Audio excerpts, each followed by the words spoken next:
Astaghfirullah. Assalamualaikum warahmatullahi wabarakatuh.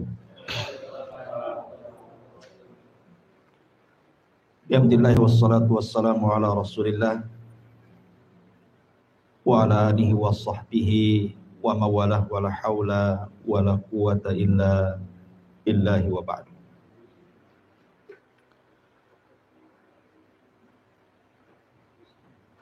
Baik, kita lanjutkan kajian kita, masih membahas tafsir daripada surah-surah pendek dalam juz amma. Dan kita masuk pada suratul A'la.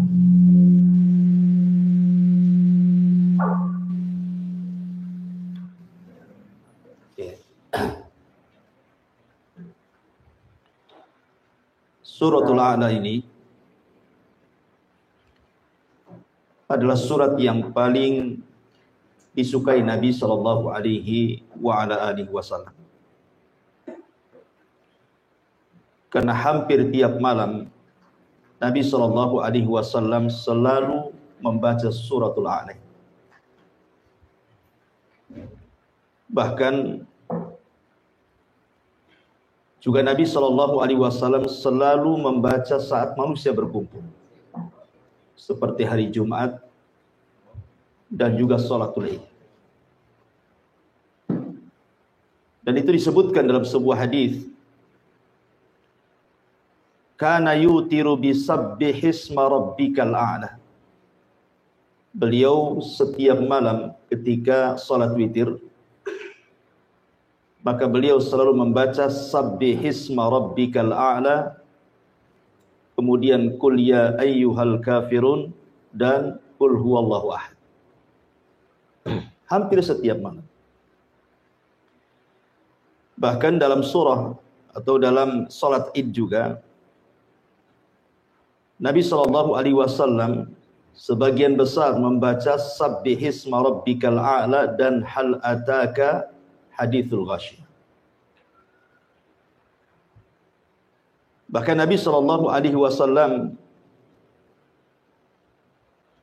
juga dibiasakan membaca setiap malam itu sebelum tidur, beliau membaca tasbih.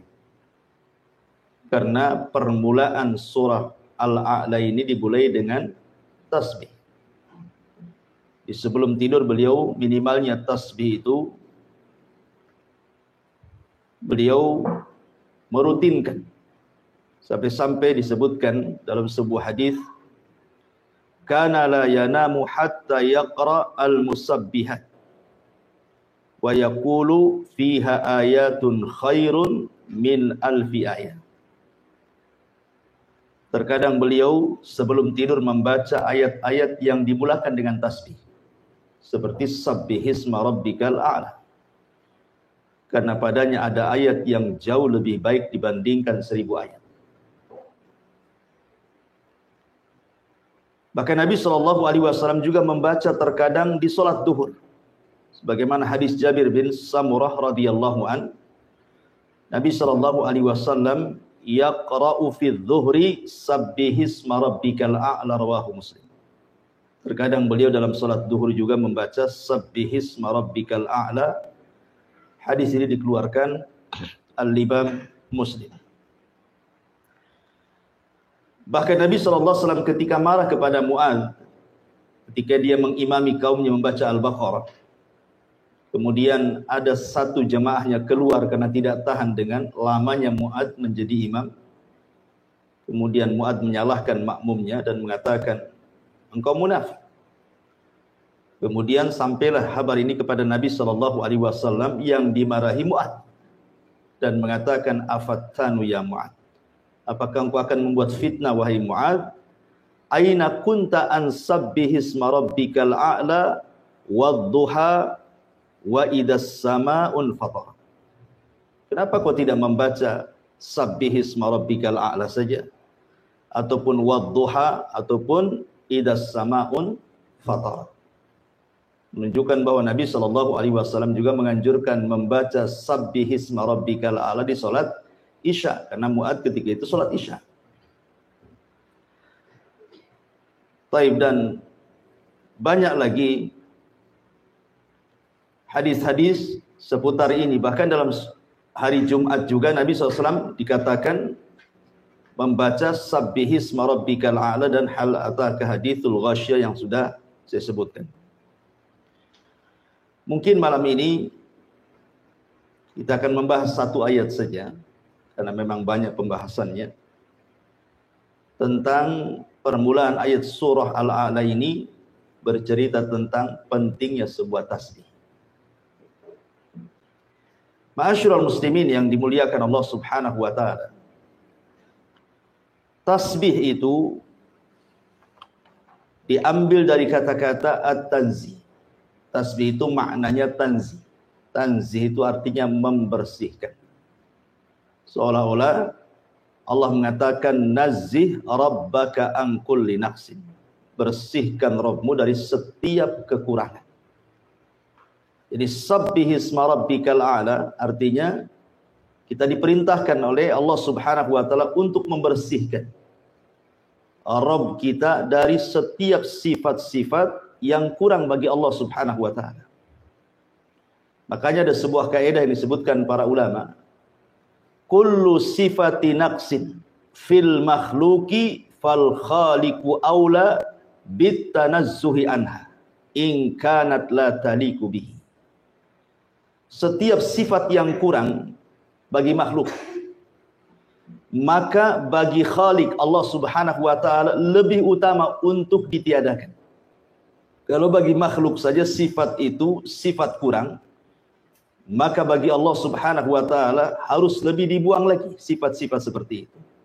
Kalau seandainya sifat itu tidak layak disematkan kepada Allah Subhanahu wa taala. Kenapa? Karena tidak semua sifat yang kurang bagi makhluk itu kalau diterapkan kepada Allah ikut kurang pula. Ada sifat-sifat yang kurang bagi makhluk, tapi kalau disematkan kepada Allah justru sempurna. Contoh umpamanya, di antara sifat Allah Subhanahu wa taala al-mutakabbir. Sifat Allah itu sombong. Bagi makhluk sombong ini tidak bagus. Sifat yang kurang bagi makhluk. Dan orang pun tidak suka orang sombong itu. Justru orang itu suka dengan orang yang memiliki kebalikannya, tawadhu. Kalau orang tawadhu kan orang suka. Tapi kalau orang sombong kan enggak suka. Makanya Allah Subhanahu wa taala melarang. Tidak ada makhluk selain daripada Allah Subhanahu wa taala untuk menyombongkan diri. Wala tamshi fil ardi maraha. Janganlah kalian berjalan di muka bumi ini dengan kondisi sombong.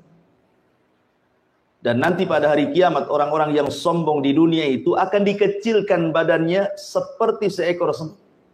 Di tengah-tengah orang besar yang berjalan menuju Allah Subhanahu wa taala sehingga dia terseok-seok untuk menghindari kaki-kaki orang besar itu. Jadi ketika di dunia dia merasa besar, Allah kecilkan nanti pada hari kiamat. Itu maksudnya. Makanya dahulu ada seorang ulama namanya Malik ibn Dinar rahimahullahu ta'ala. Tiba-tiba di hadapannya lewat jenderal perang namanya Muhallib ibnu Abi Safra. Muhallib ibn Abi Safra, seorang jenderal perang ma'ruf, ya, dikenal.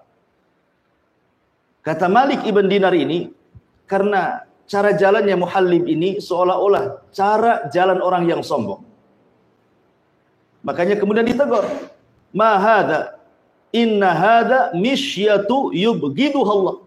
Apa-apaan kau berjalan ini? Jalan seperti itu tidak disukai oleh Allah Subhanahu wa taala. Muhallib ini karena merasa jenderal, dia ngomong kepada Malik ibn Dinar, ala ta'rifuni, kamu sembarang saja ngomong kepadaku seperti itu, tidakkah kau tahu siapa aku? Nah, gitu. Dia jenderal, satu ulama pula. Maka kata Malik ibn Dinar menasihati, bahkan aku tahu siapa dirimu dengan sebenar-benar pengenalan. Kemudian kata Muhallib mengatakan, lalu siapa aku ini? Dikiranya mungkin Malik ibn Dinar akan mengatakan, ya kau seorang jenderal, kau orang yang sangat dihormati dalam pasukanmu, Ternyata bukan itu kata-kata Malik ibn Dinar. Apa kata Malik ibn Dinar? Ya, aku tahu siapa kamu. Alasta anta alladhi awwaluka nutfatan nadhirah wa akhiruka jifatan qadhirah wa antal an tahmilu adharah. Bukankah engkau yang dulu terlahir dari air mani yang sangat hina, dan kelak engkau ketika mati akan menjadi bangkai yang sangat busuk, dan sekarang engkau dalam badan membawa najis yang sangat kotor. Baru dia terdiam dan dia mengatakan, al-an araftani haqqal ma'rifah. Oh, terima kasih, kau sudah mengingatkan aku siapa aku.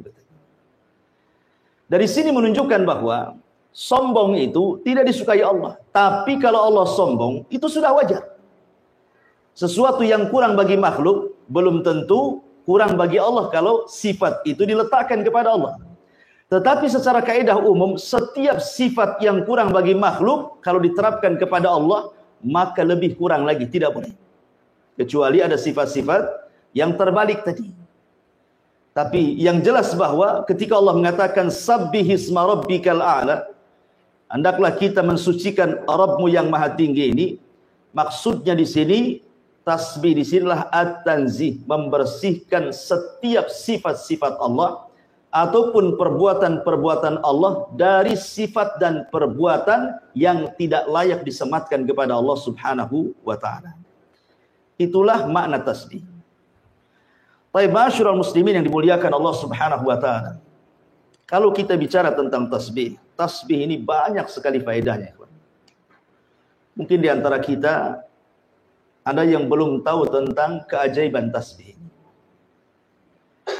Ma'asyiral muslimin yang dimuliakan Allah Subhanahu wa taala, saya akan sebutkan beberapa keajaiban tasbih. Baru kita bentangkan soal tasbih ini lebih dalam lagi. Ma'asyiral muslimin yang dimuliakan Allah Azza wa Jalla, yang pertama, tasbih itu, ucapan subhanallah,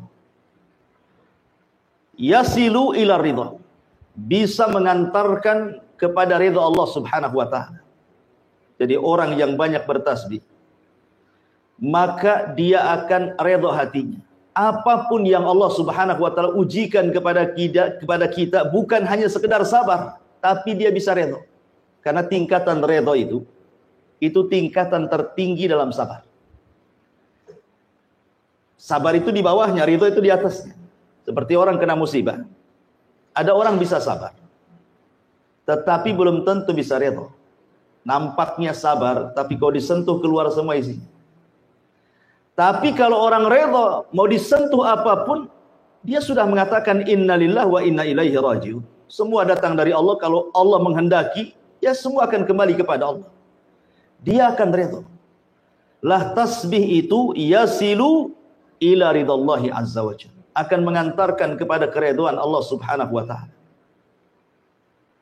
Ma'asyiral muslimin yang dimuliakan Allah Azza wa Jalla, yang kedua, yu'inu 'ala sabri.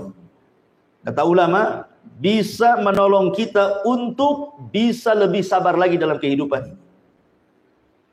Makanya kenapa ketika Nabi SAW merasa sempit dadanya dengan perlakuan orang-orang Quraisy yang tidak mau menerima dakwahnya, apa kata Allah? Fasbir 'ala ma yaqulun fasabbih bihamdi rabbik. Apa kata Allah? Sabarlah terhadap apa yang mereka katakan kepadamu wahai Muhammad. Mereka mengatakan kau gila, mereka mengatakan kau penyihir, kau penyair, dan begitu seterusnya. Sabar saja, tidak perlu menjadikan sempit dadamu. Bagaimana cara melapangkannya? Fasabbih bihamdi rabbik, bertasbihlah dengan memuji nama Rabb. Dari sini menunjukkan bahwa Allah iringkan kalimat sabar dengan tasbih, menunjukkan bahwa sabar itu bisa diraih dengan tasbih. Ini dua. Yang ketiga, secara umum tasbih itu adalah zikir kepada Allah Subhanahu wa taala. Akan tetapi ma'asyiral muslimin yang dimuliakan Allah Azza wa Jalla, ternyata kalau kita melihat tentang ayat perintah tentang zikir, tasbih ini disendirikan dari zikir. Seperti Allah mengatakan dalam surah Al-Ahzab ayat 42-43. Ya ayyuhalladzina amanu dzkurullaha dzikran katsira wasabbihuhu bukratan wa asila. Wahai orang-orang yang beriman, perbanyaklah zikir kepada Allah dan perbanyaklah tasbih di pagi dan petang hari kalian. Bukankah ucapan tasbih itu bagian daripada zikir? Kenapa dikeluarkan?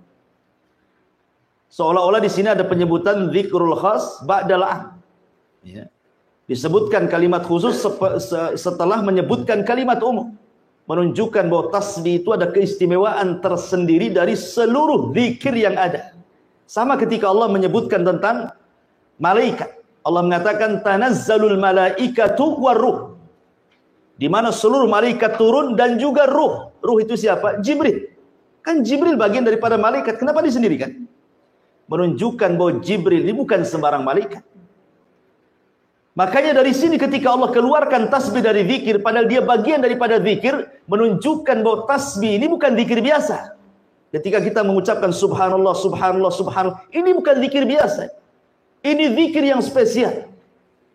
Kalau zikir saja Allah mengatakan ala bi dzikrillahi tatmainnul qulub, bahwa dengan zikir kepada Allah itu tenang hatinya, maka tasbih itu bukan hanya menenangkan hati, sampai kepada melembutkan hati. Jadi hati kita akan lembut lagi. Bukan hanya tenang saja, lembut hati kita. Ini diantara faedah yang ketiga. Kemudian faedah yang keempat, bahwa tasbih juga termasuk maqasidut tauhid ataupun maqasidu ad-da'wati ilallah.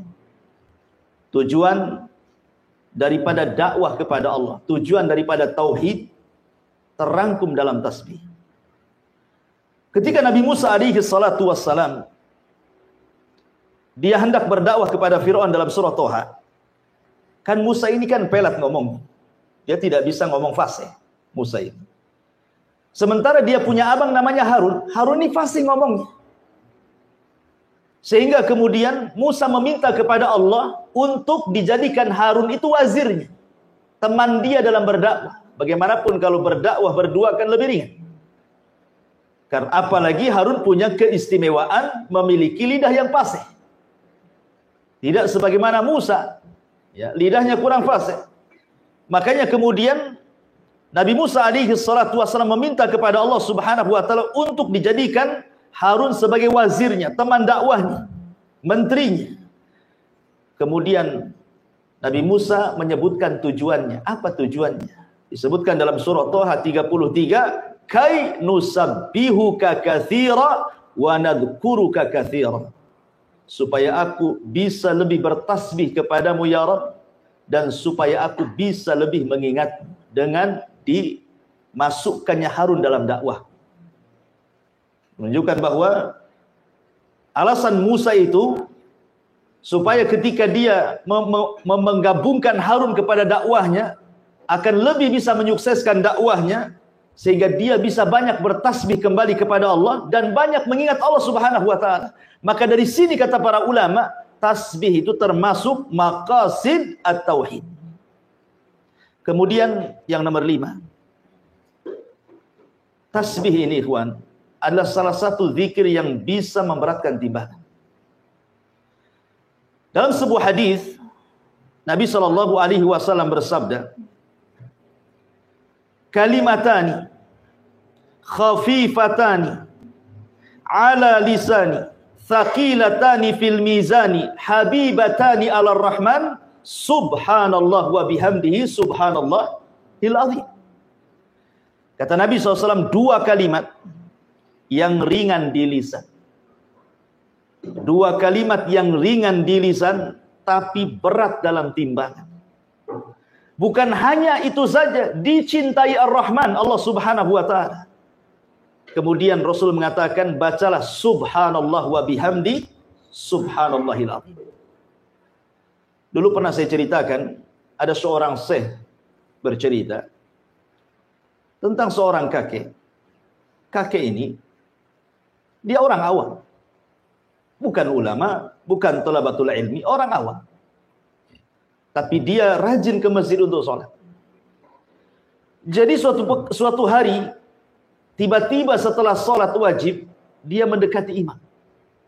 Kemudian mengatakan, ya imam, ajarkan kepadaku satu ajaran yang diajarkan Nabi kepada kita, biar aku bisa mengamalkannya. Tiba-tiba imam sholat ini kaget kan itu. Tapi dia teringat dengan hadis ini.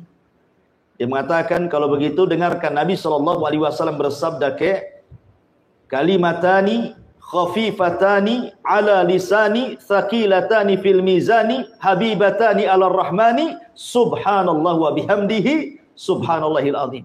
Langsung ditangkap hadis ini, kemudian langsung dihafal sama kakek ini. Kemudian dia pulang. Subhanallah. Dia hanya menghafal satu hadis ini, tapi dia dakwahkan, dia amalkan dan dia dakwahkan hadis ini kepada semua manusia yang dijumpai dia. Datang ke kondangan kawin, dia ngomong di hadapan orang, Nabi bersabda, ada dua kalimat yang ringan di lisan, berat dalam timbangan, dicintai Ar-Rahman, katakan subhanallah wa bihamdihi subhanallahil azim. Masuk ke pasar, dia ceramah di hadapan orang-orang pasar, orang pasar, ada dua kalimat ringan di lisan, berat dalam timbangan, dicintai Ar-Rahman, katakan subhanallah wa bihamdihi subhanallahil azim. Ketemu orang di jalan ngomong begitu. Pokoknya setiap ketemu orang dia sampaikan hadis ini. Pernah antum melakukan seperti ini? Yang ada malu antum. Tiba-tiba Allah takdirkan kakek ini jatuh sakit gara-gara ditabrak mobil. Masuk dia ke rumah sakit. 3 hari dia koma. Hari ketiga dia sadar. Kemudian keluarganya senang. Ketika dia sadar, yang pertama dipanggil bukan keluarganya. Aina dokter? Mana dokter?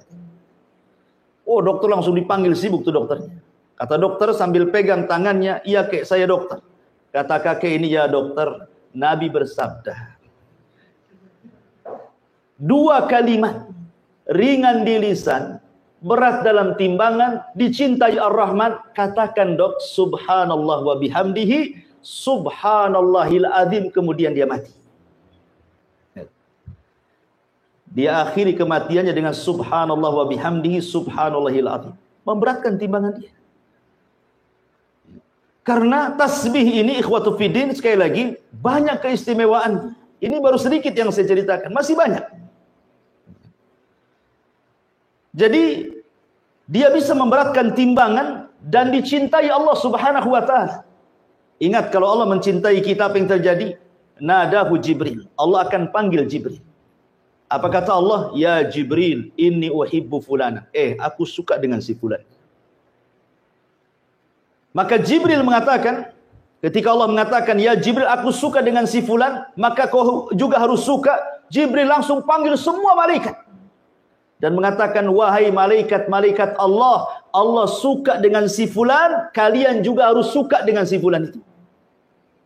Hanya mengucapkan kalimat subhanallah wa bihamdihi subhanallahil azim. Luar biasa. Ya. Kemudian ma'asyiral muslimin yang dimuliakan Allah Azza wa Jalla. Subhanallah, kalimat tasbih ini bisa menolak takdir Allah Subhanahu wa taala. Ajaib. Ya. Bisa menolak takdir. Disebutkan di dalam surah Al-Anbiya ketika Allah Subhanahu wa taala bicara tentang kisah Nabi Yunus. Ketika Nabi Yunus alaihi salatu wassalam, dia lari dari kaumnya karena merasa tidak beriman dengan dakwahnya. Akhirnya dia murka, kemudian ingin mencari daerah baru. Padahal belum diizinkan Allah. Tiba-tiba dia keluar, kaumnya pula tobat. Yunus tidak tahu. Ya. Ketika dia naik kapal, tiba-tiba kemudian kapal itu entah berantah berhenti sendiri di tengah lautan, terombang-ambing ombak. Kalau seandainya beban-beban kapal tidak diturunkan, maka akan terjungkirlah kapal itu dengan bahtera. Maka semua barang-barang dijatuhkan. Rupanya masih juga berat juga. Barang sudah tidak ada, tinggal orang. Akhirnya mereka pun saling mengundi siapa yang berhak untuk mencemplungkan dirinya supaya jangan mati semua. Maka setelah diundi, rupanya yang keluar Nabi Allah Yunus. Maka orang-orang tahu siapa Yunus. Jangan engkau, yang lain saja. Dikocok lagi, tapi Yunus lagi yang keluar. Akhirnya Yunus sudah tahu bahwa ini adalah sudah takdir dia. Maka Yunus pun kemudian menerjunkan diri, rupanya sudah dihantar ikan besar dan melahapnya. Dan Yunus pun harus tinggal di perut ikan dengan 3 kegelapan. Gelap malam, gelap perut ikan, dan gelap dasar lautan. Harusnya secara takdir Yunus mati. Mana bisa orang hidup di perut bumi? Oksigen dari mana? Kita nyelam saja bisa mati. Apalagi dalam perut ikan. Di kegelapan malam, di dasar lautan pula. Siapa yang menjadikan Yunus selamat? Allah Subhanahu wa ta'ala. Apa penyebabnya? Tasbih. Yang menyebabkan Nabiullah Yunus kemudian diselamatkan dari takdir Allah Subhanahu wa ta'ala, dari kematian, adalah tasbih. Fanada fi dhulumati alla ilaha illa anta subhanak inni kuntu minadh dhalimin. Maka Yunus pun terus berdoa kepada Allah, tidak ada sembahan yang berhak disembah kecuali Dia. Subhanak, ini tasbihnya. Maha suci Engkau ya Allah. Sungguh aku termasuk orang-orang yang zalim. Makanya Allah mengatakan, kalau seandainya Yunus itu bukan termasuk ahli tasbih, la labitha fi batnihi ila yaumi yub'atsun, maka Yunus tidak akan dikeluarkan dari perut ikan itu sampai kiamat dibangkitkan. Kalau bukan karena dia ahli tasbih, bahasanya ahli tasbih, makanya dia diselamatkan. Ya, tasbih bisa menolak takdir. Bahkan kita tahu bahwa dahulu di zaman Bani Israel ada seorang nabi yang digigit oleh satu semut. Marah dia. Kemudian dia bawa obor api. Kemudian hendak dibakarlah itu satu kampung semut itu. Yang salah satu semut mau dibakar pula kampung semutnya. Maka Allah Subhanahu wa ta'ala utus malaikat menegur nabi tersebut. Maka kemudian malaikat ini mengatakan, angkarasatka namlatun ahlakta ummatan minal umami tusabbih, katanya. Kamu ini gimana? Hanya gara-gara satu semut yang menyakitimu, tiba-tiba kau mau membakar kampung semut yang mereka senantiasa bertasbih kepada Allah. Lihat bagaimana semut bertasbih. Makanya para talabatul ilmi, seperti antum ini sedang belajar, seluruh hewan-hewan lautan yang ada di perut lautan dan semua hewan-hewan semut yang ada di dalam lubangnya, mereka memintakan ampun kepada Allah Subhanahu wa ta'ala untuk kehadiran kita di majelis ta'lim, karena mereka umat yang bertasbih. Ma'asyiral muslimin yang dimuliakan Allah Azza wa Jalla. Kemudian juga di antara faedah tasbih adalah bisa senantiasa mengingatkan kita kepada Allah Subhanahu wa ta'ala. Karena mengingat Allah Subhanahu wa ta'ala itu sangat penting, ikhwan. Karena sampai saja kemudian kita tidak ingat Allah Subhanahu wa ta'ala, ini bahaya. Disebutkan dalam sebuah hadis yang luar biasa, ya, bahwa ketika seseorang itu mengucapkan subhanallah, subhanallah, maka kalimat zikir itu akan berputar-putar mengelilingi arsy. Dan disebutkan dalam hadis Nuaim ibn Bashir, Rasulullah SAW bersabda, inna mimma tadhkuruna min jalalillahi at-tasbiha wa takbira wa tahlila wa tahmida. Sesungguhnya kalimat-kalimat zikir yang kalian lafadkan dari keagungan Allah, baik berupa tasbih subhanallah, baik berupa takbir Allahu Akbar, baik berupa tahlil la ilaha illallah, baik berupa tahmid alhamdulillah. Apa kata Nabi SAW? Tidaklah orang mengucapkan kalimat itu, tidaklah seseorang di antara kalian suka bila ada amalan-amalan yang senantiasa disebutkan di sisi Allah Subhanahu wa ta'ala, maka kalimat tasbih, kemudian takbir, kemudian tahlil, kemudian tahmid, mereka akan berputar-putar haulal arsy lahunna dhawi kadawawi nahli. Kata Nabi SAW, maka kalimat itu akan berputar-putar mengelilingi arsy Allah dan kalimat-kalimat zikir tersebut mengeluarkan suara seperti suara lebah menyebut-nyebut nama orang yang sedang menyebut-nyebut nama Allah di sisinya. Nah, jadi kita diingatkan terus dengan Allah dengan zikir itu. Jadi kalimat itu akan berkeliling-keliling. Kalau antum baca subhanallah, maka kalimat ini akan naik ke langit.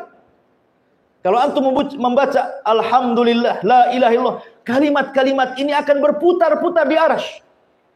Kemudian akan menyebut-nyebut nama orang yang sedang berzikir di hadapan Allah, mengingatkan kita kepada Allah.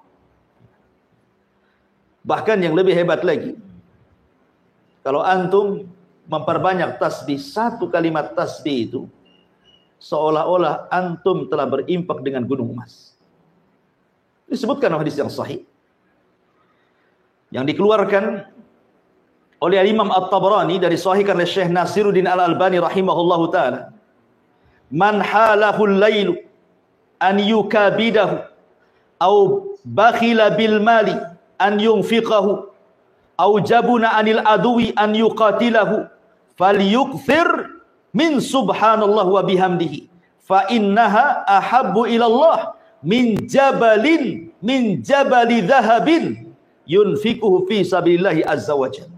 Lihat kata Rasul, siapa yang dicegah oleh istirahat malamnya sehingga dia tidak bisa sholat malam, atau kebakhilannya sehingga dia tidak mau berinfak, atau ketakutannya sehingga dia tidak mau berjihad perang, maka hendaklah perbanyak ucapkan subhanallah wa bihamdi. Maha suci Allah dan dengan segala pujian milik Allah, karena yang demikian itu lebih disukai Allah dari gunung emas yang engkau infakkan di jalan Allah. Kalau kita membaca subhanallah, subhanallah, kata Rasul, itu lebih baik daripada gunung emas yang engkau infakkan di jalan Allah. Kalimat tasbih saja. Dan siapa juga yang punya gunung emas? Ya. Kalaupun antum dapat gunung emas, sudah rebutan. Taruhlah kemudian antum punya gunung emas, kemudian diinfakkan, itu tidak lebih baik dibandingkan antum memperbanyak tasbih. Bahkan tidak ada satupun doa orang yang memperbanyak tasbih kecuali dikabulkan. Di zaman Imam Ahmad ini ketika dia keluar dari penjara sudah tua, ya kan? Karena dia kan bolak-balik masuk penjara Imam Ahmad. Jadi dia ingin mengunjungi satu kawannya, tapi tempatnya nun jauh di sana. Ya, dia harus mengadakan safar. Maka dia pun kemudian mengambil bekalnya, sudah tua, tapi Imam Ahmad pun diberikan kekuatan fisik. Walaupun sudah tua itu diberikan kekuatan fisik. Dia berjalan, ingin berkunjung kepada temannya. Dan ingat, itu sebuah amal soleh. Kalau antum berkunjung kepada kawan, tidak ada niat kecuali silaturahim. Bukan karena bisnis. Bukan karena ingin pinjam uang apalagi. Enggak. Ya betul-betul dia ingin berkunjung lillah. Maka 70.000 malaikat akan mengiringi antum dari belakang. Makanya Imam Ahmad ini ingin mengunjungi saudaranya, kawannya, lillahi ta'ala karena Allah. Allah takdirkan di tengah jalan, dia pun kemudian kemalaman. Dia harus menginap. Terpaksalah dia mencari masjid untuk menginap kan itu. Penginapan zaman dulu ya masjid, mau kemana? Rupanya ada teras masjid, dia tidur di situ. Rupanya penjaga masjid ini mencurigai. Imam Ahmad itu imam dunia, terkenal. Tapi terkenal karyanya. Terkadang karyanya dikenal, orangnya tidak tahu. Sehingga dikira itu bukan siapa-siapa, sama takmir masjidnya diusir. Tidak boleh tidur di situ.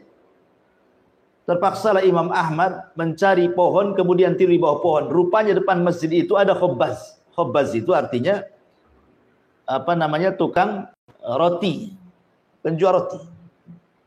Anak muda. Jadi kasihan kok ada kakek-kakek di situ tidur di bawah pohon, ditawarkanlah bagaimana kalau dia nginap di rumahnya. Diajaklah Imam Ahmad dengan senang hati, udah tua. Kemudian dia melihat khobbaz itu, tukang roti itu. Imam Ahmad takjub, kenapa? Sambil kerja itu, lisannya tidak pernah berhenti untuk mengucapkan subhanallah, astagfirullah, subhanallah, astagfirullah. Pokoknya tasbih dan istighfar itu tidak lepas dari lisannya.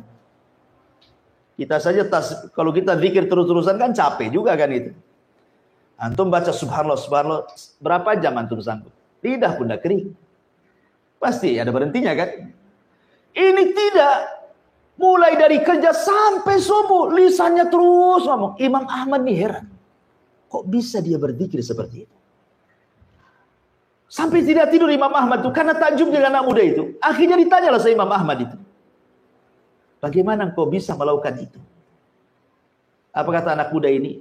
Karena sudah terbiasa wahai Imam. Setiap hari aku sudah melakukan seperti ini. Jadi zikir itu sudah jadi kebiasaan dia. Orang kalau sudah biasa kan nggak akan capek kan itu. Udah biasa dia mengucapkan subhanallah, astagfirullah, subhanallah. Udah biasa. Imam Ahmad mengatakan, anak muda kan tidak tahu kalau itu Imam Ahmad. Imam Ahmad mengatakan, apa barokah zikir dengan memperbanyak tasbih dan istighfar itu? Apa manfaatnya? Maka anak muda ini mengatakan, demi Allah, tidaklah aku berdoa kepada Allah Subhanahu wa taala kecuali diijabah, kecuali satu doa yang belum diijabah. Semua doa yang kupanjatkan semua dikabulkan Allah kecuali satu, katanya. Imam Ahmad heran. Apa yang satu itu? Maka anak muda ini mengatakan begini, wahai fulan, wahai bapak tua, sesungguhnya aku sangat mencintai seorang alim min ulama'i dunia. Dia sedang dipenjara sekarang. Aku sangat takjub dengan karya-karyanya. Aku ingin belajar kepadanya, tapi karena kesibukanku aku tidak bisa menjumpai dia. Jadi Imam Ahmad heran, siapa orang yang kau jadikan panutan itu sehingga kau menjadi ahli ibadah seperti ini kan? Anak muda ini mengatakan namanya Ahmad ibn Hanbal. Rupanya di situ Imam Ahmad. Kata Imam, demi Allah, doamu sudah dikabulkan Allah Subhanahu wa taala. Aku adalah Ahmad ibn Hanbal. Itulah buah barokahnya dengan memperbanyak zikir kepada Allah kan. Cita-citanya dikabulkan oleh Allah Subhanahu wa taala. Jadi kalau antum punya cita-cita belum dikabulkan, perbanyak zikir, perbanyak tasbih, istighfar, tahlil, tahmid. Insyaallah, siapa yang ingat Allah, maka Allah ingat kita. Siapa yang lupa dengan Allah, Allah pun lupa dengan kita. Udhkurullaha yadhkurukum. Ingatlah Allah, Allah ingat kalian. Ma'asyiral muslimin yang dimuliakan Allah Azza wa Jalla. Kemudian juga di antara faedah tasbih adalah mukaffiratul dzunub, bisa menggugurkan dosa. Kita ini setiap hari, ikhwan, dengan adanya medsos di depan saya ini, setiap hari antum berdosa mata antum. Setiap hari. Entah berapa kali mata antum memandang aurat itu di handphone itu. Baik di YouTube, baik di IG, baik di Facebook, kan gitu ya. Terkadang baik di TikTok, ada yang men-TikTok kan. Kita sering niatnya itu tujuannya mungkin dengar berita. Entah kenapa tiba-tiba nampak pula ada gambar-gambar sur gitu kan. Beritanya ditinggalkan, itu pula yang ditengok. Boleh jadi tidak ditengok tapi sekilas pandang. Itu dosa kecil. Tapi kalau setiap hari kan bisa besar itu. Karena tidak ada dosa kecil yang ditumpukan kecuali jadi besar. Dan tidak ada dosa besar kalau antum digempur dengan istighfar, kan begitu. Kata Nabi SAW, man qala subhanallah wa bihamdi mi'ata marratin hutat khotoyahu wa in kanat mithla zabadil bahri wa fi riwayatin akthar min zabadil bahri. Siapa yang mengucapkan subhanallah wa bihamdihi 100 kali dalam sehari, maka Allah Subhanahu wa taala akan hapuskan dosa-dosanya, walaupun dosa antum itu sebanyak buih di lautan atau lebih banyak daripada buih di lautan. Berbiasa, ikhwan. Siapa yang bisa menghitung buih lautan? Tidak ada yang bisa menghitung buih lautan. Bahkan kata Rasul, lebih banyak daripada buih lautan. Seandainya dosa kita lebih banyak dari buih lautan, tetap diampuni. Tentu yang dimaksud di sini dosa-dosa kecil maksudnya. Bukan dosa-dosa besar, karena dosa besar harus dengan taubatan nasuha. Tapi kan setiap hari kita memandang aurat. Antum ke pasar, antum di jalan, lihat wanita-wanita itu. Kan nampak auratnya. Entah tertampak, entah keenakan nampak. Nah, macam-macam kan orang itu. Kalau tak cantik mungkin ya tertampak lah. Kalau cantik makin ditambah-tambah. Gitu ya kan. Betapa banyak dosa kita setiap hari, yang dari handphone, yang di dunia nyata, yang di pasar, yang di mall. Nah ini kan dosa kecil. Makanya Umar bin Khattab tadi saya sudah katakan tidak ada dosa kecil kalau dikumpulkan ya besar juga gitu maksudnya. Tapi itu bisa dihapuskan dengan memperbanyak tasbih. Subhanallah wa bihamdi. Subhanallah wa bihamdi. Ya. Ma'asyiral muslimin yang dimuliakan Allah Subhanahu wa taala. Kemudian juga lebih daripada itu, bahwa tasbih ini sebab mendapatkan rizki Allah Subhanahu wa taala. Jadi orang akan mudah mendapatkan rizki Allah Subhanahu wa taala disebabkan dengan memperbanyak tasbih. Nabi Zakaria, mungkin sebagian antum sudah dengar ceritanya. Dia berdoa kepada Allah Subhanahu wa taala untuk meminta anak. Dia sudah tua, istrinya mandul. Ketika dia melihat Maryam dalam mihrabnya memperbanyak zikir kepada Allah Azza wa Jalla dan beribadah, kemudian tiba-tiba dapat karomah, ada makanan, maksudnya buah-buahan di musim dingin pula ada di musim panas, atau ada buah-buahan di musim panas pula ada di musim dingin. Kata Zakaria, kalau ini terjadi kepada Maryam, bukan mustahil Allah pun bisa memberikan keturunan kepada aku. Akhirnya kemudian Zakaria mulai meniru Maryam. Apa itu? Memperbanyak ibadah di mihrabnya. Seraya berdoa kepada Allah agar minta diberikan keturunan. Allah kabulkan, Allah kabulkan. Kemudian ketika datang malaikat memberi kabar bahwa dia akan memiliki keturunan dengan nama yang tidak ada sebelumnya, yang diberi nama oleh dia, namanya Yahya. Zaman itu nggak ada Yahya, kecuali Zakaria saja yang memberi nama Yahya. Kalau sekarang banyak Pak Yahya, di mana-mana ada Pak Yahya. Dulu nggak ada nama Yahya kecuali putra Zakaria. Kemudian Nabi Zakaria mengatakan, qala rabbi ij'al li ayah. Ya Rabb, sekarang berikan tanda-tandanya. Kalau memang aku akan punya turunan. Seperti apa tanda-tandanya? Maka Allah mengatakan, qala ayatuka alla tukalliman nas salasata ayyamin illa ramza. Tandanya kalau istrimu hamil, maka tiba-tiba kau akan bisu. Kau tidak akan bisa ngomong selama 3 hari. Kau hanya bisa mengisyaratkan dengan mata, dengan telinga, dengan dahi, dengan tulisan. Pokoknya kau akan susah ngomong. Kalau engkau kemudian merasa susah bicara dan itu selama 3 hari, itu istrimu lagi hamil. Itu tandanya. Kemudian di ujung ayat Allah katakan apa?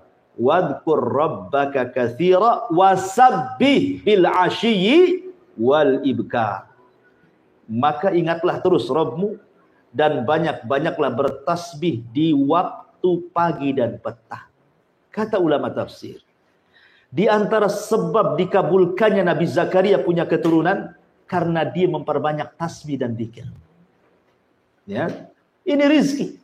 Sesuatu yang mustahil bagi kita kan?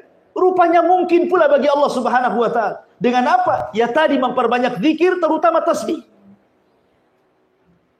Dan itu juga dijelaskan dalam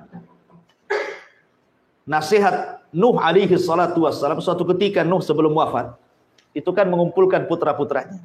Dikumpulkan putra-putranya.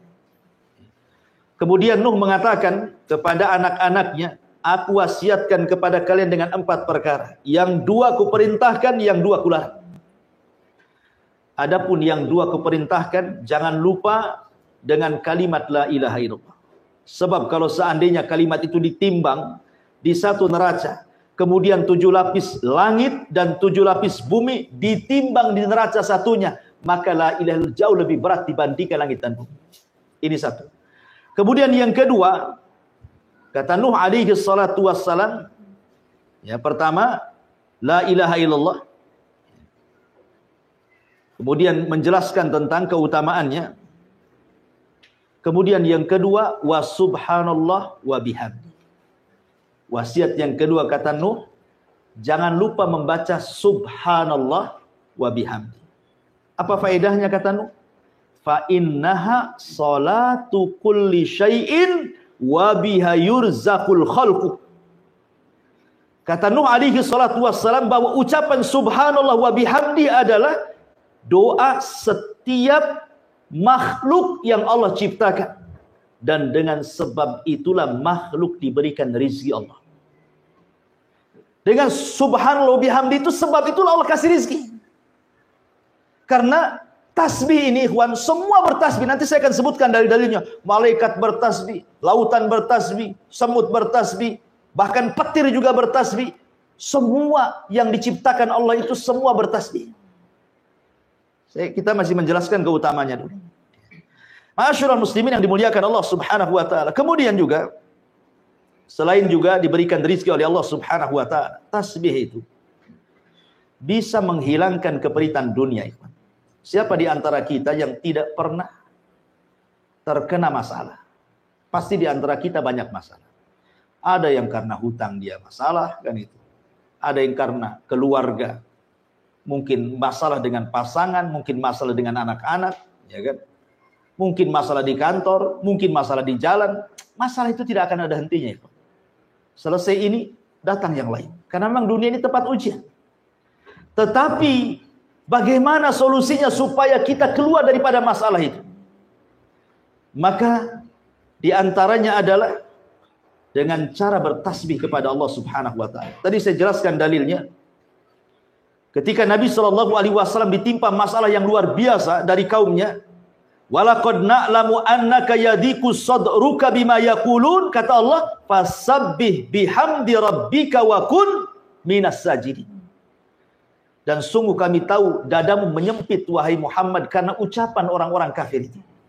Tetapi perbanyak tasbih dengan memuji Rabbmu dan teruslah kau sujud kepada Allah. Perintah yang pertama kepada Rasul sebelum disuruh untuk memperbanyak sujud apa? Tasbih dulu kan. Suruh memperbanyak tasbih supaya lapang dadamu. Apa yang diucapkan mereka itu nanti akan menjadi sebuah kelapangan.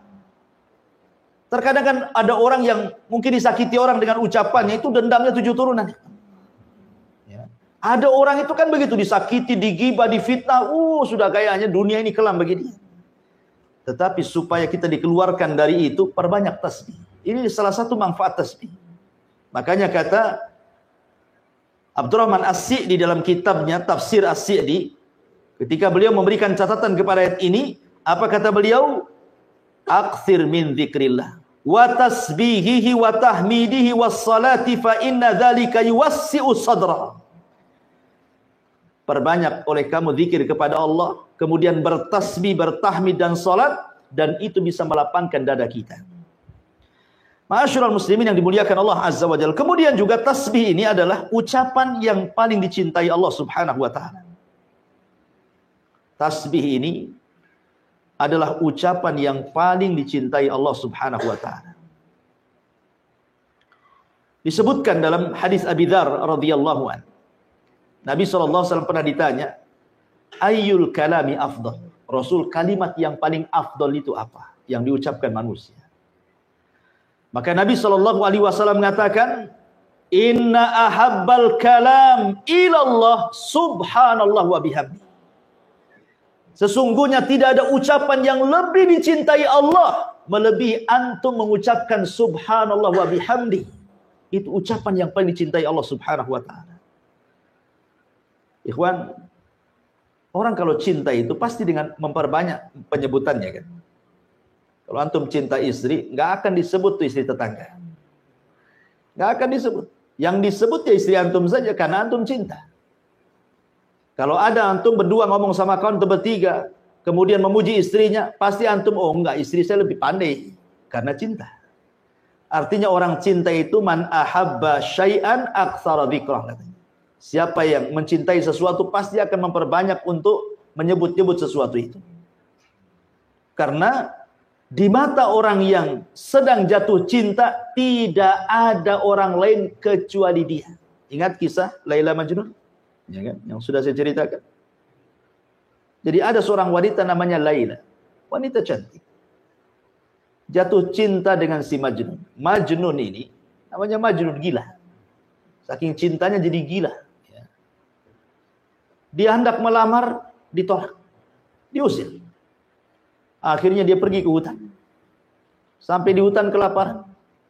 Kemudian dia berburu kijang, menjangan. Dipanah sama dia. Kemudian kena pula kakinya, robohlah kijang itu.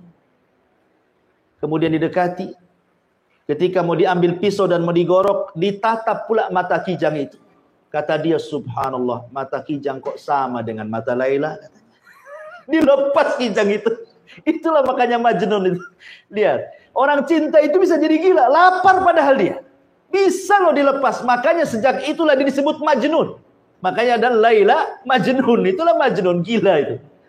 Ya, udah lapar-lapar, kena pula dilepas gara-gara mata kijangnya mirip dengan mata Laila. Itulah orang cinta kayak gitu, ikhwan. Mabok dia. Ma'asyiral muslimin yang dimuliakan Allah Azza wa Jalla. Jadi kalau orang cinta dengan Allah, maka perbanyak zikir dengan Allah. Dan tidak ada kalimat yang paling dicintai Allah kecuali subhanallah wa bihamdi, kata Rasulullah. Inna ahabbal kalam ilallahi subhanallah wa bihamdi, kata Rasulullah. Sesungguhnya tidak ada kalimat yang paling dicintai Allah kecuali subhanallah wa bihamdi. Ma'asyiral muslimin yang dimuliakan Allah Subhanahu wa taala. Kemudian juga di antara keistimewaan tasbih adalah tasbih ini adalah kalimat yang khairun minad dunya wa ma fiha. Seandainya dunia yang banyak macam-macamnya ini, ada rumahnya, ada gedungnya, ada tanahnya, ada perhiasannya, itu dibandingkan dengan tasbih, maka dunia itu tidak ada apa-apanya. Nabi SAW mengatakan dalam sebuah hadis yang diriwayatkan oleh Abi Hurairah radhiyallahu anhu dari Nabi SAW, seandainya la an aqula subhanallah wa bihamdi, seandainya aku mengucapkan subhanallah walhamdulillah wala ilaha illallah Allahu akbar, kata Rasul, seandainya aku katakan subhanallah walhamdulillah wala ilaha illallah Allahu akbar, ahabbu ilayya mimma tala'at alaihi syamsu, lebih baik bagiku dibandingkan cahaya matahari. Cahaya matahari ini cahaya yang bisa mengelilingi bumi, kawan. Kalau tidak ada matahari, apa gunanya dunia? Gelap, ya kan? Untuk apa dunia itu? PLN mana yang bisa kemudian menerangi bumi 24 jam kalau tidak ada matahari? Artinya di sini kinayah bahwa ucapan tasbih itu lebih baik dibandingkan dunia dan isinya. Karena Rasul mengibaratkan lebih baik dibandingkan matahari terbit dari mulai terbit sampai terbenam. Kemudian juga di antara keutamaan tasbih adalah tasbih itu simatu ahlil iman. Itu ciri orang yang beriman kepada Allah Subhanahu wa taala, sebagaimana disebutkan dalam surah Nur ayat 36-37. Fi buyutin adinallah an turfa wa yudhkar fiha ismuhu yusabbihu lahu fiha bil ghudwi wal asar. Di rumah-rumah yang Allah izinkan untuk diangkat, maksudnya di masjid-masjid, diizinkan oleh Allah untuk diangkat namanya, kemudian disebut-sebut namanya dengan cara zikir, yusabbihu lahu fiha bil ghudwi wal asr. Maka orang-orang yang beriman senantiasa mereka bertasbih di pagi dan petang hari mereka. Menunjukkan bahwa tasbih, orang yang mempunyai tasbih itu bagian daripada simatu ahlil iman, ciri orang yang beriman kepada Allah Azza wa Jalla.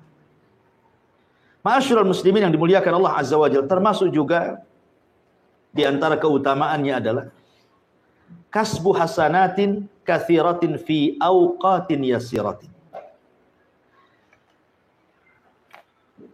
Membaca subhanallah bihamdihi ini sama dengan antum berniaga, modalnya kecil tapi untungnya besar. Modalnya mungkin 100.000, untungnya pula 100 juta. Enak gak? Enak lah. Untuk bisnis modalnya cuma 100.000, untungnya pula 100 juta. Mana ada perniagaan yang seuntung ini? Lihat kata Nabi SAW dari hadis Sa'd bin Abi Waqqas radhiyallahu anhu. Kami duduk-duduk bersama Nabi SAW. Apa kata Rasul? Ayat jazu ahadukum an yaksiba kulla yaumin alfa hasanah. Lemahkah kalian dalam setiap hari kalian mendapatkan 1000 kebaikan? Sahabat berpikir, macam mana 1000 kebaikan? Kalau sholat 1000 kali sholat, siapa yang tahan? Kalau puasa 1000 hari, ini kan hitungannya 1 hari. Puasa macam mana puasa? Ya harus 1000 kali puasa kan gitu ya. Jadi pandangan para sahabat seolah-olah harus banyak ibadah untuk mendapatkan 1000 kebaikan itu. Kemudian sahabat ini bertanya, Bagaimana caranya? Dalam satu hari kita mendapatkan 1000 kebaikan itu. Maka Nabi SAW mengatakan, yusabbih mi'ata tasbihatin fayuktab lahu alfa hasanah. Cukup engkau bertasbih 100 kali, maka dicatat di sisi Allah 1000 kebaikan. Bayangkan bandingannya. Kita cuma 100 kali, tapi balasannya 1000. Ibaratnya saya contohkan tadi, antum modalnya 100.000, dapatnya pula juta-juta kan begitu. Ini menunjukkan juga keutamaan apa? Membaca subhanallah wa bihamdihi, tasbih kepada Allah. Dan yang terakhir, bahwa kalau ingin menanam tanaman di sorga, kita ingin nanam sekarang ya di sorga, apa bisa-bisa. Dengan cara apa? Kata Nabi SAW, man qala subhanallah wa bihamdi ghurisat lahu bihi nakhlatun fil jannah. Barang siapa yang mengucap 1 kali saja subhanallah wa bihamdi, itu antum sudah menanam 1 pokok kurma di sorga. Padahal pokok kurma ini antum punya 1 saja di samping rumah berbuah, viralnya luar biasa. Ya kan? Boleh jadi antum pagar, siapa yang nengok suruh bayar. Itu ya kan? Ya. Itu 1 pokok kurma berbuah lagi. Ini kurma sorga, jangan dibandingkan dengan kurma dunia. Jadi kalau kita ingin bercocok ladang di sorga itu, perbanyak zikir. Karena itu girasnya. Cara menanamnya itu dengan cara zikir. Kita akan diberikan tanaman macam-macam tuh. Ya, di sorga kelak, dan semua bermanfaat bagi kita. Ma'asyiral muslimin yang dimuliakan Allah Azza wa Jalla, ini di antara keutamaan tasbih. Baik. Tasbih ini juga diajarkan oleh Nabi SAW dalam beberapa tempat yang harus kita baca. Seperti contohnya dalam solat saja. Dalam iftitah solat itu ada juga lafaz yang diajarkan Nabi SAW, subhanakallahumma wa bihamdika wa tabarakasmuka wa ta'ala jadduka wa la ilaha ghairuka. Itu salah satu juga doa iftitah kan. Selain Allahumma ba'id baini wa baina khotoyaya kan. Wajjahtu wajhali alladzi fataras samawati wal ardh, atau yang lainnya. Lah salah satunya adalah subhanakallahumma wa bihamdika wa tabarakasmuka wa ta'ala jadduka wa la ilaha ghairuka. Di sini Allah memulai, Rasul mengajarkan dengan membacakan 1 tasbih di permulaannya. Subhanakallahumma, maha suci engkau ya Allah. Kemudian juga dibaca ketika inda qiraati ayatin fiha tanzihullah. Bahkan disunahkan kalau ada orang membaca Al-Quran, umpamanya sabbihisma rabbikal a'la ini. Ya. Ada orang baca di samping kita sabbihisma rabbikal a'la, maka Rasul menyunahkan apa? Subhanallah. Jadi kalau ada orang baca di samping kita, baca Quran ya, pas yang dibaca itu ayat tasbih, nah, kita juga menjawab dengan subhanallah, maha suci engkau. Ya. Kemudian juga tasbih juga digunakan dalam sholat itu ketika kesalahan imam. Apabila imam salah kan, nah, maka bagi laki-laki membaca tasbih, bagi perempuan cukup dengan tepukan tangan seperti ini. Ya kan? Tapi kalau laki-laki subhanallah. Kemudian juga ruku dan sujud jelas. Dalam ruku subhana rabbiyal azim, dalam sujud subhana rabbiyal a'la. Kemudian juga Nabi SAW bertasbih setiap selesai sholat. Di antara zikir-zikir yang diajarkan, bertasbih 33 kali kan. Bertahmid 33 kali, kemudian takbir 33 kali, digenapkan dengan la ilaha jadi 100. Jadi tasbih juga dibaca dalam rangka zikir setelah sholat. Kemudian juga tasbih kita baca ketika kita mendengar suara petir. Kalau ada kilat, ada petir, hujan lebat gitu ya. Kemudian nampak kilat, kemudian ada petir yang menyambar gitu ya, menggelegar, maka disunahkan membaca apa? Subhanallah. Kemudian juga ketika takjub, ya, ketika takjub juga sama. Ketika takjub antum melihat, pamannya ada antum jalan kemana gitu, nengok pemandangan kok indah sekali, maka antum disunahkan mengucapkan subhanallah. Kemudian juga ketika ditunjukkan kepadanya azamat Allah, keagungan Allah Subhanahu wa taala. Wah, ada anak ini cerdas sekali, padahal masih kecil, hafal Quran. Ya kan? Ini luar biasa, ini kan keagungan Allah namanya kan. Nah, kita katakan subhanallah, anak ini kok bisa seperti itu. Ya, ini juga disunahkan membaca subhanallah. Termasuk juga subhanallah dibaca ketika sebelum tidur. Berapa kali? 33 kali. Sebagaimana nasihat Nabi SAW kepada Ali radhiyallahu dan Fatimah kan. Ketika Fatimah meminta pembantu kepada Nabi SAW, ketika itu Rasul kan baru pulang dari perang, dapat pula tawanan budak. Lah Fatimah ingin minta satu, karena dia lelah. Dia cari kayu sendiri, dia masak sendiri, pokoknya lelah, anak pula banyak gitu ya. Dia ingin pembantu. Tapi Rasul mengatakan, wahai Fatimah, wahai Ali, maukah ku ajarkan beberapa kalimat, baca sebelum tidurmu, itu lebih baik daripada pembantu.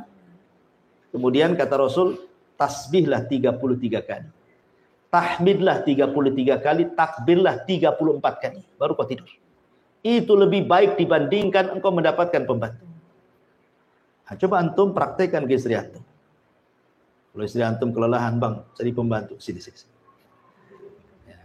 Nabi ngomong, ada kalimat lebih baik dibandingkan pembantu. Milih mana? Kira-kira milih mana? Milih dua-duanya banget. Gitu dia. Baik. Kemudian juga disunahkan ketika intibah minan naum. Ketika seseorang terbangun dari tidur juga disunahkan membaca subhanallah. Kemudian juga disebutkan juga ketika al-istiwa ala al-markub. Antum naik di atas kendaraan, antum baca subhanallah. Bahkan ketika antum berjalan di kendaraan, kalau menanjak antum disuruh takbir, Allahu Akbar. Ya. Kalau nurun disuruh tasbih subhanallah. Semua maha suci Allah Subhanahu wa taala. Termasuk juga indal kusuf, indal qarab ya, ketika salat gerhana, ketika sedang banyak kesulitan, tadi sudah saya jelaskan, termasuk juga selesainya majelis ta'lim. Apa doanya? Subhanakallahumma bihamdika asyhadu an la ilaha illa anta astaghfiruka wa atubu ilaik. Wassalamualaikum warahmatullahi wabarakatuh. Enggak, belum selesai. Ya. Jadi intinya bahwa itu juga termasuk disuruh tasbih. Ya, setelah antum baca majelis tasbih. Justru dengan tasbih itu, karena kita tidak tahu, mungkin kalau antum begini kan tidak aktif ya, pasif saja ngomong. Tapi kalau antum berkumpul di luar, ngobrol di warung, ya berempat berlima gitu, kan saut-sautan. Terkadang kan ada kumpul itu dalam rangka rapat, dalam rangka main-main saja, dalam rangka kumpul-kumpul. Terkadang adalah kalimat-kalimat itu yang menyinggung. Kita tidak tahu, entah ketika ngobrol itu tahu gibain orang, ya, tahu-tahu menghina orang. Makanya supaya antum keluar dari majelis itu tidak punya dosa, nah itulah ada namanya kafaratul majlis. Maka disebut kafarah itu untuk menghilangkan dosa di majelis itu. Karena kalau orang sudah bermajelis itu macam-macam omongannya di situ kan. Entah tidak sadar ngomongin orang, menghina orang, entah yang di situ pula tersinggung kan. Maka sebelum pergi baca ya kafaratul majlis supaya keluar itu sebagaimana masuk yang tidak punya dosa. Jangan pula masuk tak punya dosa, keluar pula banyak dosa gitu maksudnya. Makanya ada namanya kafaratul majlis. Lah kafaratul majlis itu salah satu kandungannya adalah tasbih. Karena dimulai dengan tasbih itu. Menunjukkan, dan tadi saya sudah katakan bahwa tasbih itu bisa menggugurkan dosa. Ma'asyiral muslimin yang dimuliakan Allah Subhanahu wa taala. Baik. Kemudian kalau kita melihat di dalam Al-Qur'anul Karim, tasbih ini Allah Subhanahu wa taala sampai menyebut dalam tatanan bahasa Arab, ada yang dalam bentuk fi'il madhi, ada yang dalam bentuk fi'il mudhari, ada yang dalam bentuk fi'lul amr, ada juga yang dalam bentuk masdar. Coba bayangkan. Semua kata kerja ada. Ya. Contoh umpamanya, kata kerja yang fi'il mudhari umpamanya ya. Contohnya banyak dalam Al-Qur'an seperti yusabbihu lillahi ma fis samawati wa ma fil ardh. Yusabbihu lillahi ma fis samawati wa ma fil ardh al-malikul quddus. Ya kan dalam surah Al-Jumu'ah. Allah mulai dengan fi'il mudhari' yusabbih. Ataupun dengan kalimat masdar. Subhanakallah. Subhanallah. Itu masdar artinya. Seperti Allah Subhanahu wa taala mengatakan la ilaha illa anta subhanaka inni kuntu minadh dhalimin. Atau dalam bentuk fi'il madhi, sabbaha lillahi ma fis samawati wal ardi wa huwal azizul hakim, surah Al-Hadid. Atau dalam bentuk perintah seperti yang kita sedang kaji ini, sabbih, itu perintah namanya kan, sabbih, bertasbihlah engkau. Lihat bagaimana Allah Subhanahu wa taala sampai-sampai menyebutkan kalimat tasbih dalam Al-Quran itu banyak sekali. Ada yang mengatakan sampai 900 kali kalimat tasbih diulang-ulang dalam Quran itu. Saking banyaknya, saking pentingnya kalimat tasbih. Sampai ada dalam bentuk fi'il madhi, fi'il mudhari', fi'il amr, ada juga dalam bentuk masdar gitu ya. Karena saya katakan tadi keutamanya sudah saya jelaskan secara global tadi. Baik. Kalau kita melihat tentang alam semesta ini, bagaimana Allah Subhanahu wa taala menjelaskan bahwa semua makhluk itu bertasbih kepada Allah. Allah bertasbih untuk dirinya. Sebagaimana Allah mengatakan dalam surah As-Saffat ayat 180, Subhana rabbika rabbil izzati amma yasifun. Di sini Allah bertasbih kepada dirinya sendiri. Ya. Kemudian para malaikat bertasbih. Yusabbihuna al-laila wan nahara la yafturun. Malaikat itu bertasbih siang dan malam, tidak bosan. Jadi tasbih itu ucapan malaikat. Dzikirnya malaikat setiap hari. Siang malam tidak berhenti. Kemudian juga tasbih juga adalah ucapan para nabi. Seperti umpamanya Nabi Musa ketika meminta untuk melihat Allah. Apa kata Musa? Angdur ilaika ya Rabb. Tolong tampakkan wajahmu kepadaku ya Rabb. Apa kata Allah? Lantarani. Kau enggak bisa melihatku wahai Musa. Tapi kalau kau maksa, lihat gunung itu. Fasaufa kalau engkau melihat gunung itu tidak bergempa, maksudnya diam saja, tidak hancur, fasaufa tarani, engkau akan melihat. Falamma tajalla rabbuhu lil jabali ja'alahu dakka. Allah katakan ketika Allah betul-betul menampakkan kepada gunung Saina itu, hancur gunung batu itu. Fasara Musa sa'iqam. Musa pun terpental kemudian pingsan. Setelah dia bangun, apa kata Musa? Tubtu ilaika. Musa mengatakan, Subhanaka tubtu ilaika. Maha suci engkau ya Rabb, aku taubat kepadamu. Gak akan minta lagi untuk engkau tampakkan kepada aku. Lihat, Musa menyebut Subhanak. Begitu juga tadi kisahnya Nabi Yunus kan? La ilaha illa anta subhanaka inni kuntu mina zalimin. Itu zikirnya para nabi. Tasbih itu zikirnya para nabi. Zikirnya para rasul. Termasuk juga gunung-gunung, termasuk juga binatang-binatang, burung-burung, semua bertasbih kepada Allah. Dan itu Allah mengatakan, wasakharna ma'a Daud al-jibala yusabbihna wat-tayra. Dan kami tundukkan kepada Daud gunung-gunung yang bertasbih dan juga burung-burung yang bertasbih. Kemudian juga Allah Subhanahu wa taala menjelaskan tentang tasbihnya ar-ra'du. Petir kilat itu bertasbih. Wa yusabbihur ra'du bihamdi, dan petir itu bertasbih kepada Allah dengan senantiasa memujinya. Bahkan penduduk sorga juga bertasbih. Da'wahum fiha subhanakallahumma. Ini penduduk sorga mengatakan subhanakallahumma, bertasbih. Termasuk juga semua yang diciptakan Allah bertasbih. Dan itu Allah mengatakan sabbaha lillahi ma fis samawati wa ma fil ard. Semua yang ada di langit, semua yang ada di bumi bertasbih. Kalau orang senantiasa bertasbih, orang itu tidak mungkin melakukan kemaksiatan. Bumi yang kita pijak bertasbih. Kita pula di atas bumi bertasbih.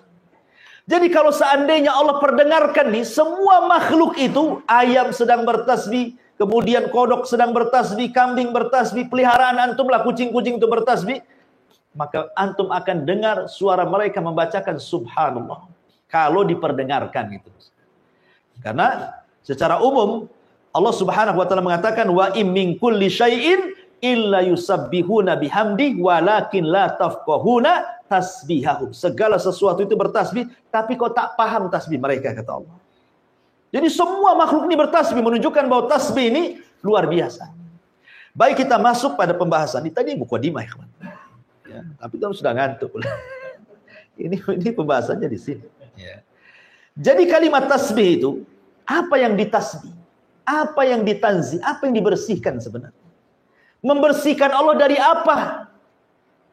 Sehingga demikian hebatnya kalimat tasbih itu. Apa yang dibersihkan dari Allah Subhanahu wa ta'ala?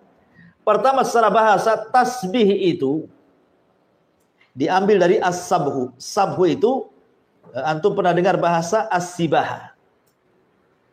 Kalau orang berenang, dalam bahasa Arab disebut sibahah namanya.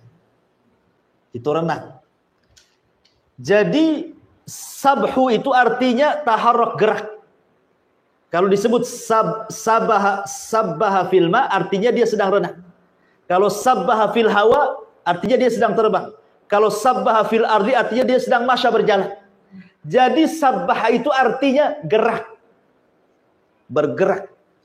Ketika lisan kita bergerak-gerak dan isinya adalah tanzihulillah, berusaha membersihkan Allah dari setiap sifat-sifat yang kurang, berarti kita sedang bertasbih. Ya, menggerakkan kalimat subhanallah, subhanallah, subhanallah, begitu maksudnya. Dan membersihkan Allah itu dari 4 perkara. Kenapa kita harus bertasbih? Karena ada 4 perkara yang harus kita bersihkan dari Allah. Pertama, membersihkan zatnya. Kita bersihkan Allah secara zatnya dari setiap sifat yang tidak layak untuk disematkan kepada Allah. Dari setiap sifat yang tidak layak disematkan kepada Allah, maka kita bersihkan. Ya, ini satu. Yang kedua, kita bersihkan secara baik secara zatnya, yaitu zatnya ya. Kemudian yang kedua sifatnya. Kemudian yang ketiga nama-namanya. Dari apa? Jangan sampai kita memberi nama yang bukan nama Allah. Nanti kalau antum berdoa nggak akan dikabulkan. Seperti antum mau perlu dengan saya. Nama saya kan Abu Humairah. Antum panggil pula Abu Hurairah. Abu Hurairah, saya nggak akan nengok. Nama saya bukan Abu Hurairah, nama saya Abu Humairah. Kan itu. Itu manusia kalau dipanggil bukan namanya aja nggak nengok tuh. Sekarang antum manggil-manggil Allah, antum salah manggil, maka ini akan bermasalah. Karena nama-nama Allah itu tauqifiyah, ikhwan, terima jadi. Nama Allah itu sudah baku. Yang 99 nama itu sudah baku. Bukan berarti kemudian cuma 99 nama. Ini yang kita ketahui 99 nama itu. Nama Allah itu banyak. Hanya Allah yang tahu. Tetapi nama Allah itu baku sifatnya. Tidak bisa dirubah. Ya. Tidak bisa dirubah. Sehingga ketika baku dan tidak bisa dirubah, berarti jangan salah sebut. Gitu maksudnya. Kalau antum salah sebut, nanti salah manggil. Kalau antum salah manggil, nggak akan dikabulkan doanya. Maka bersihkan nama-nama Allah dari salah sebut dari namanya. Makanya penting itu menghafal Asmaul Husna itu. Supaya jangan salah sebut. Ya kan? Kemudian yang keempat, kita bersihkan dari perbuatannya. Berarti ada 4. Kita membersihkan Allah dari zatnya. Jangan sampai disamakan dengan berhala-berhala selain daripada Allah. Yang kita lihat berhala-berhala selain daripada Allah itu karena mereka bisa dilihat, akhirnya bisa berkomentar kan. Ada orang nih nyembah berhala dari batu bapaknya, kemudian dipahat. Karena nampak oleh kita, terkadang adalah komentar dari kita itu, matanya agak ini, kok ini pahatannya kurang bagus. Mesti kan ada kritikan kan. Kalau nampak kan, wujud berhalanya itu nampak, pasti banyak kritikan. Lah Allah itu tidak bisa dilihat, makanya tidak bisa dikritik. Gimana cara mengkritiknya? Barang itu, kalau kita mau mensifati itu ada 3 caranya. 1, antum pernah lihat, umpamanya ini botol, ya. Oh ini botol. Ana katakan, antum tahu nggak botol itu seperti apa? Karena antum pernah melihat, oh tahu botol kayak gini. Karena pernah melihat. Atau ada kembarannya. Ini ada kembarannya nih. Memang yang aslinya saya tidak tahu, tapi KW-nya saya pernah lihat. Nah, mungkin bentuknya kurang lebih. Atau tidak pernah melihat, tidak ada KW-nya, tapi dapat kabar dari orang yang pernah melihat. Sekarang kita terapkan dengan Allah, ya kan?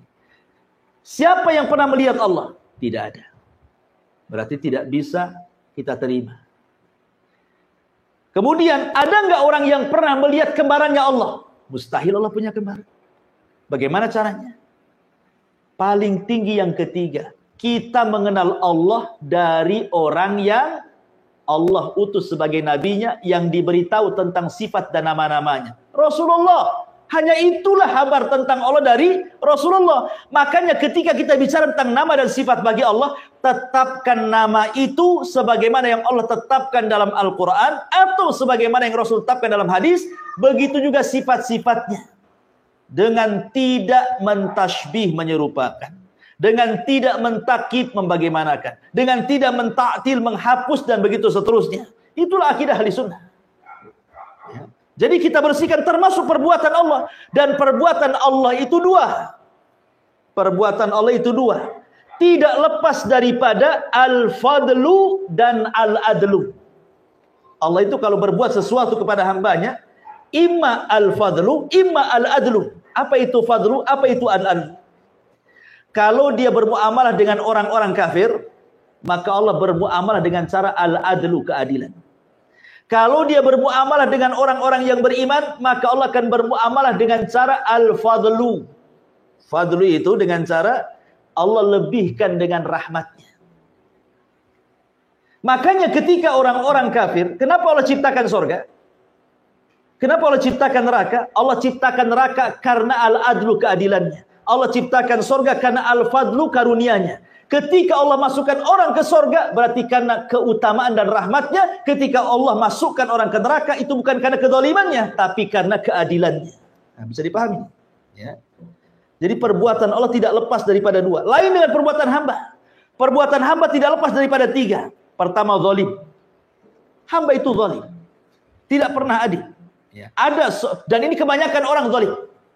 Kemudian yang kedua, adil. Dan ini sangat sedikit. Kemudian yang ketiga, di atasnya adil lagi. Yang disebut dengan al-fadl tadi. Dan itu sangat sedikit. Ya. Tapi Allah cuma dua ketika bermuamalah dengan kita. Ima bermuamalah dengan keadilannya, ima bermuamalah dengan kita dengan rahmat dan karunia-Nya. Ya, itulah Allah ciptakan surga dan neraka. Ma'asyiral muslimin yang dimuliakan Allah Subhanahu wa taala. Taib. Di sini Allah mengatakan sabbihisma rabbikal a'la. Sucikanlah nama Rabbmu al-a'la, yang maha tinggi. Al-a'la ini sifat daripada Rabb. Ya. Dan kalimat Rabb sendiri, itu kalimat khususiyah daripada kalimat rububiyah. Jadi kalau disebut Rabb, artinya kita bicara tentang perbuatan Allah yang khusus bagi Allah. Seperti Allah menciptakan, Allah mengatur, Allah menguasai, dan begitu seterusnya. Ya. Makanya kalimat Ar-Rabb tidak boleh dipanggil kepada makhluk. Walaupun artinya Rabb itu secara bahasa adalah Sayyid, Tuan. Ya kan? Seperti, ataupun pemilik. Seperti Abdul Muthalib pernah mengatakan kepada Abroha, adapun unta itu saya Rabbnya, Rabbul Ibil. Kan itu ya. Adapun Ka'bah itu ada Rabbnya sendiri. Maksudnya Allah, kan itu ya. Atau kalimat Rabb itu bisa kalimat Sayyid. Rasul mengatakan tidak boleh kita ngomong, pamannya ada budak dengan tuannya. Kemudian kita katakan kepada budaknya ini, berilah makan kepada Rabbmu. Tidak boleh. Walaupun secara bahasa itu adalah sama makna Sayyid. Tapi katakanlah berilah makan kepada Sayyidmu atau kepada Maulamu. Gitu. Jangan dikatakan Rabbmu. Nah, gitu. Karena Rabb itu khususnya bagi Allah Subhanahu wa taala, kecuali diidhafahkan. Ya, Rabbul Ibil, Rabbul Bait, dan begitu seterusnya. Itu bahasa Arabnya. Ya. Kemudian al-a'la tentu yang maha tinggi. Kalimat yang maha tinggi ini, ikhwan. Dan ini kita tetapkan bahwa Allah Subhanahu wa taala itu ulu, di atas ketinggian. Lalu apa yang dimaksud ketinggian itu? Maksudnya yang pertama, Allah maha tinggi itu maha tinggi secara zat wal makanah. Secara zatnya Allah itu di atas ketinggian. Ar-Rahman alal arsis tawa. Allah itu di atas ketinggian. Yang kedua, tinggi di sini maksudnya tinggi al-qadar, kemuliaannya. Maksudnya kemuliaan ini tidak ada yang semisal dengan Allah Subhanahu wa taala. Laisa kamitsli syai'un wa huwas samiul basir. Kemudian yang ketiga, tinggi qaharnya. Apa qahar itu?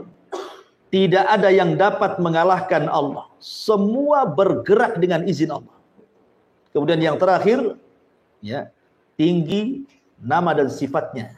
Tidak ada yang lebih tinggi dibandingkan sifat-sifat Allah dan nama-namanya. Disinilah kemudian kita tinggikan Allah subhanahu rabbiyal a'la. Makanya kenapa ketika kita membaca a'la ini dalam posisi kita rendah. Serendah-rendahnya orang ketika sholat dalam posisi apa? Sujud. Ya. Apa yang dibaca? Tidak subhana rabbiyal azim, tapi subhana rabbiyal a'la. Bahwa kita ini rendah, Allah itu tinggi. Dalam posisi kita serendah-rendahnya dalam posisi sujud, kita katakan rabbiyal a'la. Ya. Ada orang yang mengingkari bahwa Allah itu tidak di atas. Kelompok Jahmiyah sampai mengganti lafaz subhana rabbiyal a'la menjadi subhana rabbiyal asfal. Saya lupa namanya. Ada yang mengatakan Jahm ibn Safwan. Jahm ibn Safwan, seorang tokoh Jahmiyah. Ketika dia sujud, dia tidak mau mengatakan subhana rabbiyal a'la. Dia ganti subhana rabbiyal asfal. A'la itu tinggi, asfal itu rendah. Maha suci Allah yang maha rendah. Allah itu tidak ada di ketinggian. Coba diganti sama dia. Itulah Jahmiyah sesat. Gitu. Intinya ma'asyiral muslimin yang dimuliakan Allah Azza wa Jalla, dengan melihat mata antum sudah redup gitu kan. Saya pun sudah soak suaranya.